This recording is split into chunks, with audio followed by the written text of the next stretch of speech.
شان یہ ہے کہ عوام اس کی شہدا ہوتی ہے، اور غوث العظم دستگیر وہ ہے کہ غوث بھی ان کے شہدا ہیں۔ تو ہے وہ غوث کہ ہر غوث ہے شہدا تیرا، تو ہے وہ غیث کہ ہر غیث ہے پیاسا تیرا، تو ہے وہ غیث کہ ہر غیث ہے پیاسا تیرا، اور راج کس شہر میں کرتے نہیں تیرے خدام، راج کس شہر میں کرتے نہیں تیرے خدام، باج کس نہر سے لیتا نہیں دریا تیرا، باج کس نہر سے لیتا نہیں دریا تیرا، اور تو گھٹائے سے کسی کے نہ گھٹا ہے نہ گھٹے، جب بڑھائے تجھے اللہ تعالی تیرا، وَرَفَعْنَا لَكَ ذِكْرَكَ ہے سایہ تجھ پر، وَرَفَعْنَا لَكَ ذِكْرَكَ ہے سایہ تجھ پر، ذکر اونچا ہے تیرا بول ہے بالا تیرا، اور مرغ سب بولتے ہیں بول کے چپ ہوتے ہیں، مرغ سب بولتے ہیں بول کے چپ ہوتے ہیں، ہاں سیل ایک نوا سنجا رہے گا تیرا، اور سورج اگلوں کے نکلے، سورج اگلوں کے نکلے اور چمک کر ڈوبے، سورج اگلوں کے نکلے اور چمک کر ڈوبے، افق نور پہ، افق نور پہ مہر ہمیشہ تیرا، افق نور پہ ہے مہر ہمیشہ تیرا۔ سرکار غوث العظم دستگیر فرماتے ہیں کہ سب کے سورج نکلے اور نکل کر غروب ہو گئے، ایک عبد القادر جیلانی ہے کہ جس کا سورج قیامت تک کبھی غروب نہیں ہو سکتا۔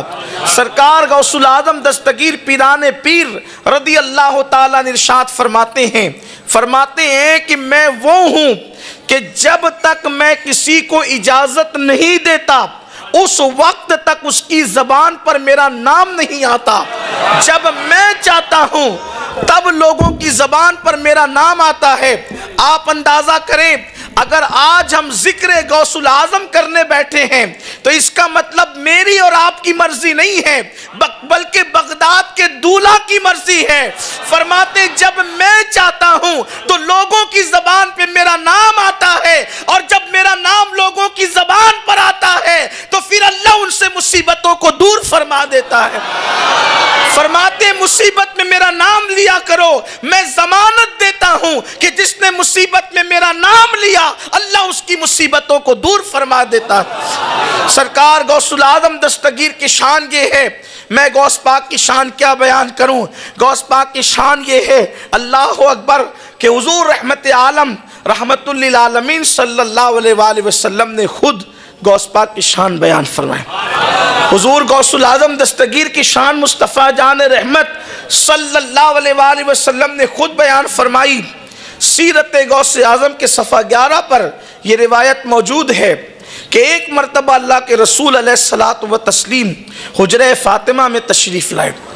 اللہ کے رسول صلی اللہ علیہ وآلہ وسلم غیب دا نبی صلی اللہ علیہ وآلہ وسلم سیدہ فاطمہ الزہرا کے حجرے میں تشریف لائے، اور جب حجرہ فاطمہ میں آئے تو اللہ کے حبیب صلی اللہ علیہ وآلہ وسلم، میں کبھی حجرہ فاطمہ کا تصور کرتا ہوں تو مجھے حیرت ہوتی ہے، عرش جس کا متمنی ہو اس حجرہ فاطمہ میں وہ رسول دن میں کئی مرتبہ آتے جاتے ہیں۔ عرش کو جس کی تلاش ہے کہ مصطفیٰ جان رحمت کے تلوے میرے سینے پر آئے تو مجھے معراج نصیب ہو جائے، اور حجرہ فاطمہ کی شان کیا، حجرہ فاطمہ رش کے عرش ہے، رش کے عرش ہے کہ عرش کو تو ایک بار سعادت ملتی ہے، اور حجرہ فاطمہ وہ ہے کہ دن میں کئی مرتبہ حضور آتے جاتے ہیں۔ اور اللہ اکبر سیدہ فاطمہ کے حجرے میں حضور تشریف لائے، اور آنے کے بعد چونکہ اس حجرے میں 5 تن جمع تھے، 5 تن ہمیں جنہیں کہتے ہیں، ہم جنہیں 5 تن کہتے ہیں وہ 5 تن جمع تھے۔ اللہ اکبر، اور اس 5 تن کی شان کیا ہے، اللہ اگر پھیلے تو کائنات بنتی ہے اور سمٹے تو 5 تن بنتے ہیں، اسی لیے بیدم شاہ وارسی کہتے ہیں بیدم یہی تو 5 ہے مقصود کائنات، بیدم یہی تو 5 ہے مقصود کائنات، خیر النساء حسین و حسن مصطفیٰ علی۔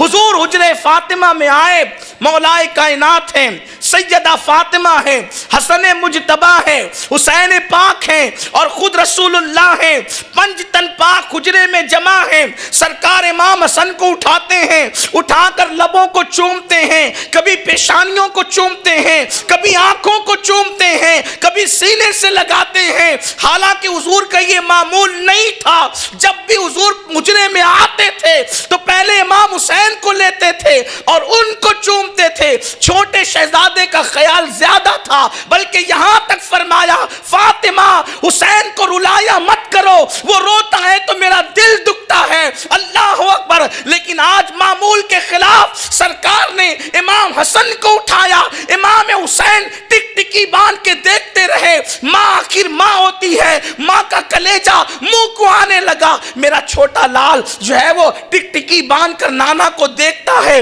اور آج خلاف معمول ساری توجہ حسن مجتبی کی طرف ہے۔ وہ رسول جس کی نگاہ سے خدا کی ذات نہ چھپے، اس کی نگاہ سے سیدہ کے دل کے جذبات کیسے چھپ سکتے تھے؟ سرکار نے فرمایا فاطمہ حسن پر توجہ دینا۔ آج تجھے تعجب میں مبتلا کرتا ہے کہ آخر ساری توجہ آج حسن پر کیوں ہے؟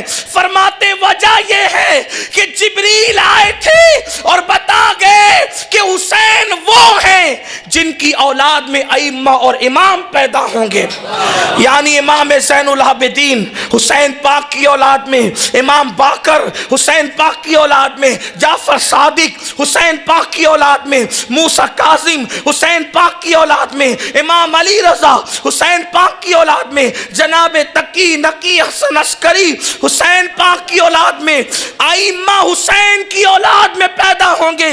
یہ جبریل نے بتایا، اور پھر جبریل نے کہا آقا حسن وہ ہے جس کی اولاد میں ایک شہزادہ تشریف لائے گا جو مقام نبیوں میں اللہ نے آپ کو دیا ہے، وہ مقام ولیوں میں اللہ اس کو دے گا، اور اس کا نام عبد القادر جیلانی ہوگا۔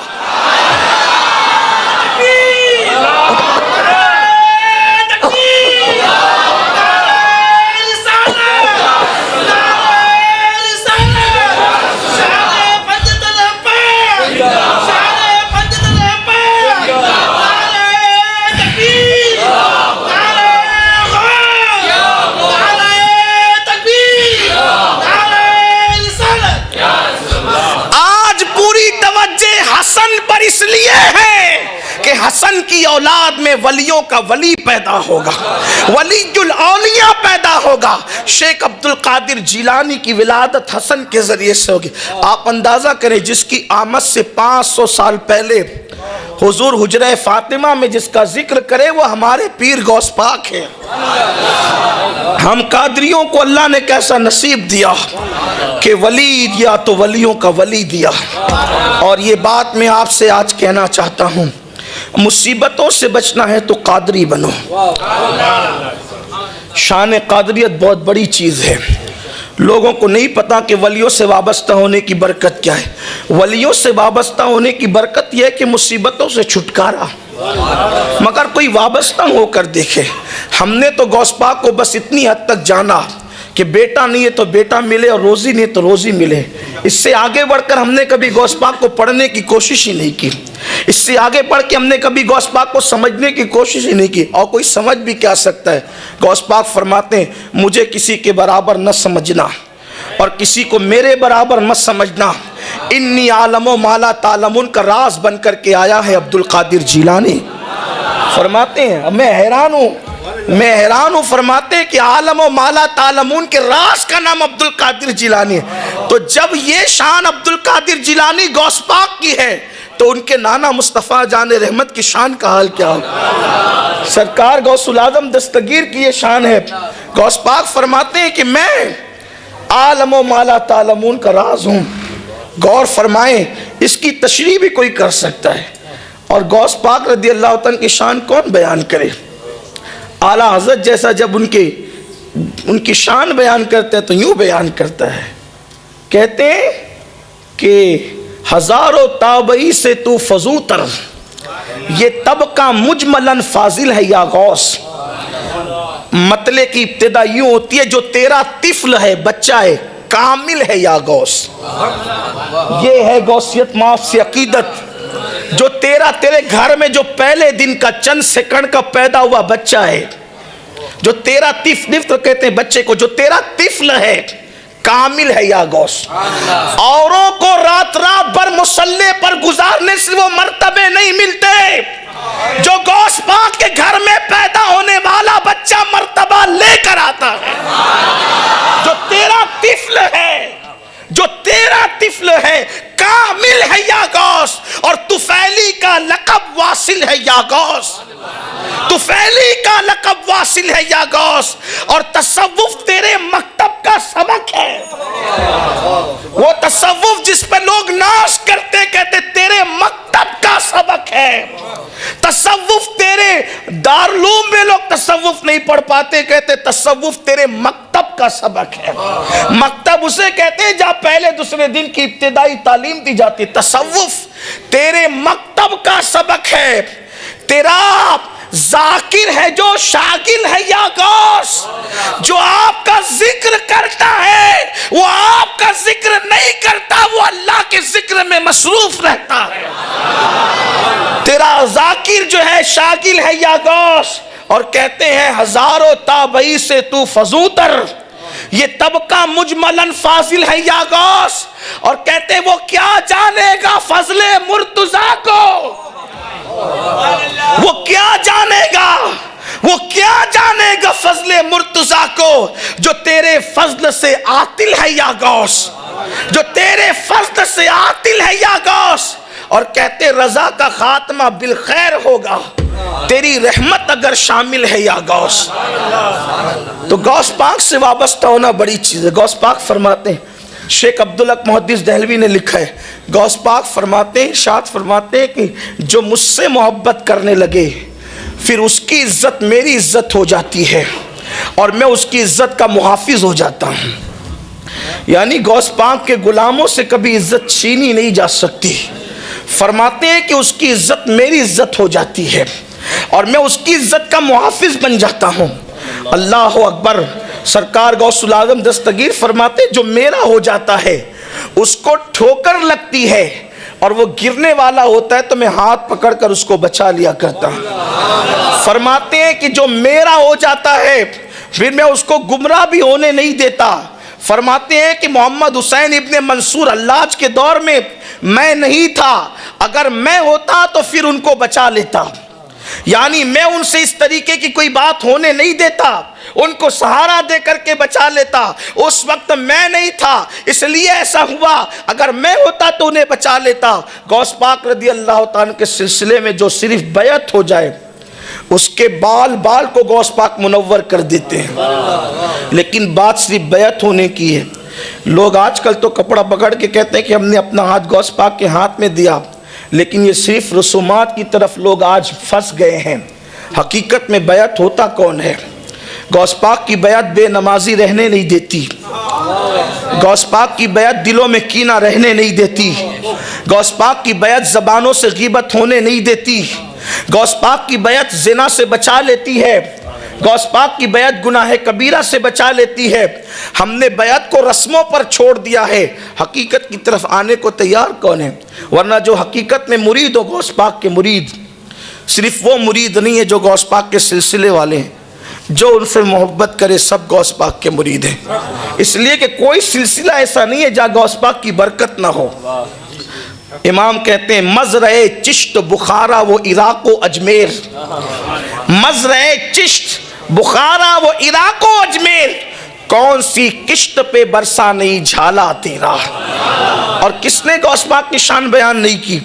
غوث پاک کا مقام کس نے بیان نہیں کیا؟ محبوب الہی آبرو سلسلہ چشتیہ سلطان المشائخ سیدنا نظام الدین اولیاء فوائد الفواد میں آپ کے جو ملفوظات ہیں اس میں بات موجود ہے. فرماتے ہیں غوث پاک کی شان یہ ہے، غوث پاک کی شان یہ کہ ان کی چوکھٹ پہ پڑے رہنے والے کتب اور ابدال ہوتے ہیں، پڑے رہنے والے. محبوب الہی اپنے ملفوظات میں فرماتے ہیں کہ ایک شخص جس کے ہاتھ پیر مفلوج ہو گئے تھے، ہاتھ پیر پہ فالج ہو گیا تھا، تو وہ دروازے پہ پڑا ہوا توبہ توبہ کر رہا تھا. وہ شخص اندر ایک مرید آتا ہے اور آ کر کہتا ہے سرکار آپ کے دروازے پہ جو شخص پڑا ہے قابل رحم اس کی حالت ہے، اس کو معاف کر دیں۔ فرمایا کہ جا، ابھی اس کی معافی نہیں ہوگی۔ اس نے تکبر کیا، کہا سرکار آپ اس کی سفارش کریں، اسے توبہ کی توفیق ملے۔ غوث پاک نے اپنے مرید سے فرمایا پہچانتا یہ کون ہے؟ یہ جو دروازے پہ پڑا توبہ توبہ کر رہا ہے، پہچانتا ہے کون ہے؟ کہا نہیں، کہا یہ اپنے وقت کا ابدال ہے، ابدال۔ اور ابدال کس کو کہتے ہیں؟ ہمارے علماء جانتے ہیں ابدال کس کو کہتے ہیں۔ اللہ کے رسول علیہ السلام فرماتے ہیں بارش ابدالوں کے صدقے میں برستی ہے، بکریوں کے تھنوں میں دودھ ابدالوں کے صدقے میں آتا ہے، اناج ابدالوں کے صدقے میں اگتا ہے، امت کی آئی ہوئی مصیبت ابدالوں کے صدقے میں ٹلتی ہے۔ ابدال ولایت کی وہ قسم ہے کہ اگر ان کا وجود ختم ہو جائے تو زمین ختم ہو جائے، قیامت قائم ہو جائے۔ اور وہ ابدالوں میں سے ایک ابدال غوث پاک کی چوکھٹ پہ پڑے ہوئے توبہ توبہ کر رہے ہیں۔ فرمایا سرکار یہ ابدال ہے، اور بیان کون کر رہا ہے؟ حضرت محبوب الہی بیان کر رہے ہیں اس کو فوائد الفواد میں، اور اولائے سنجر اس کو لکھ رہے ہیں کہ وہ ابدال چوکھٹے غوث پاک میں پڑا توبہ توبہ کر رہا ہے۔ کہا سرکار اس کا یہ حال کیوں ہوا؟ فرمایا میری بے ادبی کرنے سے ہوا۔ فرمایا میری بے ادبی کرنے سے ہوا۔ کہا کیا بے ادبی کر دی؟ کہا کہ 3 ابدال ہوا میں اڑتے ہوئے جا رہے تھے، 3 ابدال ہوا میں اڑتے جا رہے تھے، جیسی میری خانقاہ میرا مدرسہ آیا ایک ادب سے ادھر ہٹ گیا، دوسرا ادب سے ادھر ہٹ گیا کہ شیخ عبد القادر جیلانی کی خانقاہ آ گئی۔ لیکن یہ تھا ابدال، اس نے سوچا کہ میں بھی ولی ہوں، غوث پاک بھی ولی ہے، تو پھر ان کی خانقاہ کا ادب میں کیوں کروں؟ ایک ادھر ہٹا ایک ادھر ہٹا، یہ جیسے اوپر گیا اس کو پٹک دیا گیا نیچے، اور فرمایا کہ اس کا یہ حال ہو گیا۔ صرف کب؟ غوث پاک کی خانقاہ کے اوپر سے گزرنے کا نتیجہ یہ ہے۔ زبان سے کوئی توہین نہیں کی، زبان سے کوئی بے ادبی نہیں کی، زبان سے کوئی گستاخی نہیں کی، بس ہم بھی ولی یہ بھی ولی، ہم ان کی خانقاہ کا احترام کیوں کریں؟ غوث پاک فرماتے پٹک دیا گیا، احوال سلب کر لیے گئے۔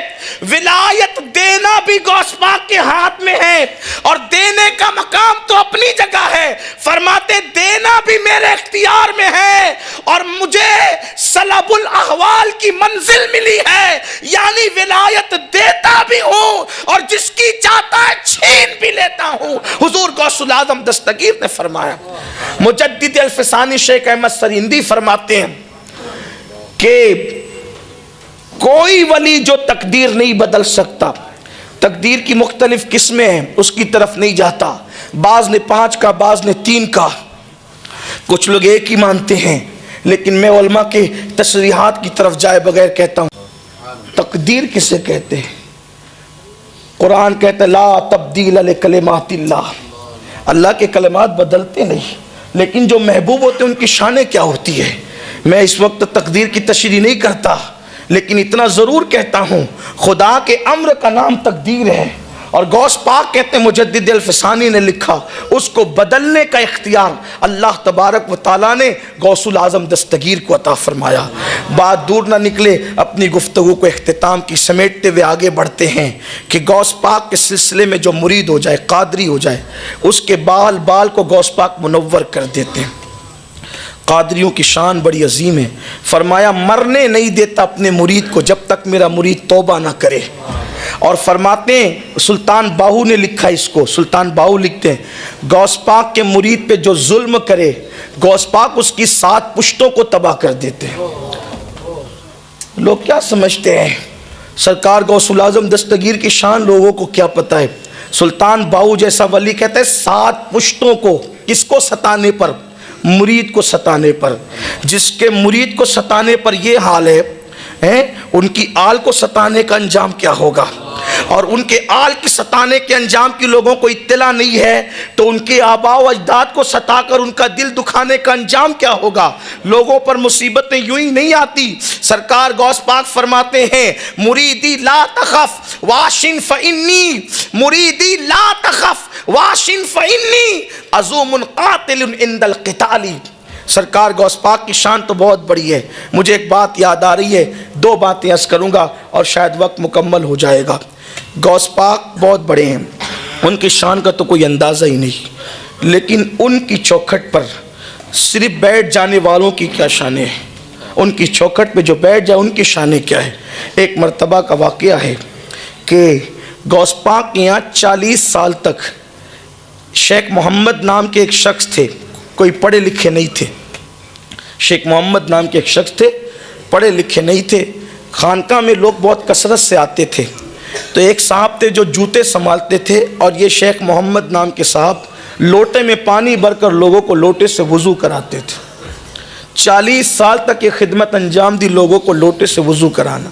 غوث پاک کے آتے تھے لوگ، کھا پی کر کے جاتے تھے۔ اب یہ لوگ سب بیٹھتے تھے باہر، ان کی ڈیوٹی تھی لوٹے سے وضو کرانا، اس لیے ان کو لوٹے والے شیخ کہتے تھے، لوٹے والے بابا۔ اب ہوا یہ، انہوں نے ایک دن چپل والے بابا سے کہا کہ ہم 40 سال سے آپ چپل سنبھال رہے، میں لوٹے سنبھال رہا ہوں، یہ بتائیں کہ یہاں آنے سے لوگوں کو ملتا کیا ہے، یہاں آنے سے لوگوں کو ملتا کیا ہے، یہاں کے لوگ کرتے کیا ہیں؟ تو کہا کہ بھئی لوگ آتے ہیں، کھاتے پیتے ہیں غوث پاک کا لنگر اور چلے جاتے ہیں، اور کیا بات ہے یہاں۔ اب جس کا جتنا ظرف ہو وہ اتنی بات کرتا ہے، جس کی جتنی نگاہ وہ اتنی بات کرتا ہے۔ وہ چپل سنبھالتے تھے، یہ لوٹے سنبھالتے تھے، پانی سے وضو کراتے تھے۔ ایک دن ان کا مائنڈ بنا، ذہن بنا، یار 40 سال سے یہیں پڑے ہوئے ہیں، تھوڑا چلتے ہیں، ذرا ہم بھی سیر و تفریح کرتے ہیں، گھوم پھر کرتے ہیں، ذرا ہم بھی ذرا زندگی کے مزے لیتے ہیں۔ 2 لوگ آئے، انہوں نے اطلاع دیے بغیر دونوں کو کہا کہ ہم آپ کے ساتھ چلنے کے لیے تیار ہیں۔ ان کو پتہ نہیں تھا یہ غوث پاک کے نوکر ہیں، اور غوث پاک کی چوکھٹ پہ لوگوں کو وضو کراتے ہیں، ان کو خبر نہیں تھی۔ وہ دونوں ولی تھے، اور کون سے ولی؟ اقطاب تھے، اقطاب قطب تھے وہ۔ اور قطب وہ ہوتا ہے جس کو اللہ تعالیٰ اس کے شہر کا نظام سنبھالنے کی ڈیوٹی عطا کرتا ہے۔ یہ اقطاب کی قسم، اولیاء اللہ کی کئی قسمیں، ایک قسم اس میں سے قطب ہے۔ یہ دونوں قطب تھے، انہوں نے لوٹے والے شاہ کو ساتھ لیا اور ساتھ لے کر کے چلے۔ اب غوث پاک یہاں تو بڑی نزاکت سے پلتے تھے، کیونکہ لنگر 24 گھنٹہ جاری رہتا تھا، بڑے نازوں سے پلے ہوئے تھے، کھاتے پیتے تھے۔ تھوڑی دور چلے تو بھوک لگی، انہوں نے دونوں قطب سے کہا بھی ہمیں بھوک لگی ہے۔ کہا ہم کھانے پینے والے لوگ نہیں ہیں، چلنا ہو تو چلو ورنہ واپس جاؤ یا رک جاؤ۔ تو ان کو احساس ہوا کہ اب تھوڑی دیر تو چل چکے، چلنا چاہیے۔ 24 گھنٹے چلے، پھر کہا بھوک بہت لگی ہے، رحم کرو۔ تو انہوں نے مصلی بچھایا، ایک صاحب نے 2 رکعت نماز پڑھی، اور جب 2 رکعت نماز پڑھی تو دعا کی۔ دعا کے بعد آسمان سے دسترخوان آیا، اور تینوں نے مل کے کھانا کھایا، سیر ہو گئے۔ کھانا آیا تو نیند آئی، پیٹ بھرا تو نیند آئی۔ کہا تھوڑی دیر سو لیں، کہا ہم سونے والے لوگ نہیں ہیں، چلنا ہو تو چلو ورنہ رکو۔ مجبوراً چل پڑے۔ پھر 24 گھنٹے چلتے چلتے گزرے، کہا بھوک اب برداشت نہیں ہوتی۔ دوسرے صاحب نے مصلی بچھایا، 2 رکعت نماز پڑھی، دعا کی، دسترخوان آسمان سے زمین پہ آیا، تینوں نے کھایا، پھر چل پڑے۔ 24 گھنٹہ چلے تو کہا بھوک لگی۔ کہا پرسوں انہوں نے کیا، کل ہم نے کیا، آج تمہاری باری ہے۔ کہا بھائی میں تو کوئی پڑھا لکھا آدمی نہیں، کوئی بہت عبادت گزار انسان نہیں، مجھے تو کچھ آتا نہیں، دعا کرنا بھی صحیح سے نہیں آتی، میں کیا دعا کروں گا؟ کہا یا دعا کرو یا مرو، بھوکے رہنا ہے تو بھوکے رہو، یا تو اگر کھانا ہے تو دعا کرنی پڑے گی، مرتا کیا نہ کرتا۔ انہوں نے بھی مصلی بچھایا، 2 رکعت نماز پڑھی شیخ محمد لوٹے والے شاہ نے، اور اس کے بعد جب دعا کی تو ان دونوں کی دعا پر ایک ایک دسترخوان آیا تھا، لیکن انہوں نے دعا کی تو 2 دسترخوان آئے۔ وہ دونوں اقطاب حیران ہو گئے، کہا کہ آپ تو کہتے تھے کہ ہمیں کچھ نہیں آتا، آپ پڑھے لکھے نہیں ہیں، آپ کچھ نہیں جانتے، دعا کرنے کا ہنر بھی نہیں جانتے، آپ کی بات پر 2 دسترخوان کیسے آیا؟ تو کہا کہ واقعی میں کچھ نہیں جانتا تھا، لیکن جب تم نے مجبور کیا یا بھوکے مرو یا دعا کرو، جب جان پہ بنائی تو پھر میں نے بس اتنا کہا، اے اللہ مجھے تو کچھ نہیں آتا۔ یہ دونوں اقطاب جس کے وسیلے سے دعا کرتے ہیں، یہ دونوں اقطاب جس کے وسیلے سے دعا کرتے ہیں، یہ دونوں اقطاب جس کے وسیلے سے دعا کرتے ہیں، اللہ اسی کا وسیلہ دسترخوان نازل فرما تو 2 دسترخوان آ گئے۔ تو ان دونوں اقطاب نے کہا تمہیں معلوم ہے کہ ہم کس کے وسیلے سے دعا کرتے ہیں؟ کہا نہیں معلوم تھا، نہیں معلوم تھا۔ تبھی تو کہا کہ یہ جس کے وسیلے سے دعا کرتے ہیں اسی کے صدقے میں خوان نازل فرما۔ تو دونوں اقطاب نے کہا آج سن لو کس کے وسیلے سے دعا کرتے ہیں۔ ہم جب بھی دعا کرتے ہیں تو یوں کہتے ہیں اللہ عبد القادر جیلانی کی چوکھٹ پر وہ بندہ جو لوگوں کو لوٹے سے وضو کراتا ہے اسی کے صدقے میں ہماری دعا کو قبول کر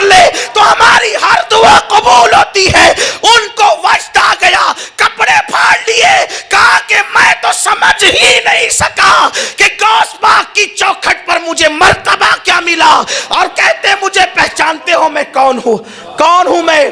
کہا وہی لوٹے والا تو میں بھی ہوں، میں ہی وہ لوٹے والا ہوں جس کے وسیلے سے تم دعا کرتے، جس کی